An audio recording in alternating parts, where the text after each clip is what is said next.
Hi everyone, good morning and again welcome back to my channel. এটা আমার pandal hoping সিরিজের first video. আমি দুর্গা পুজোয় অনেকগুলো ভিডিও পোস্ট করব এই প্যান্ডেল হোপিং নিয়ে। লং ফরম্যাট এবং শর্টস ফরম্যাট দুরকমভাবেই আসবে, তো স্টে টিউন ফর দ্যাট। তো ফার্স্ট আমি চলে যাই শ্রীভূমি স্পোর্টিং ক্লাব, যেটা কিনা মহালয়ার আগের দিন গেছিলাম বলে এতটা ফাঁকা তোমরা রাস্তাটা দেখতে পাচ্ছ।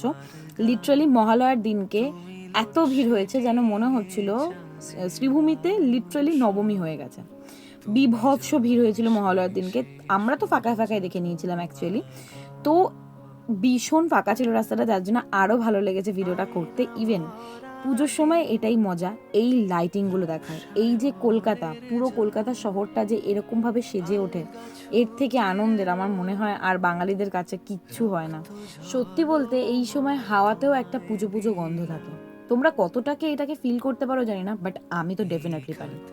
তো আমার মুখের এক্সাইটমেন্টটা তোমরা দেখতেই পাচ্ছ। আর লাইটিংগুলো অসম্ভব সুন্দর লাগছিল। প্রত্যেক বছর শ্রীভূমিতে লাইটিং চরম করে, এবারও করেছে।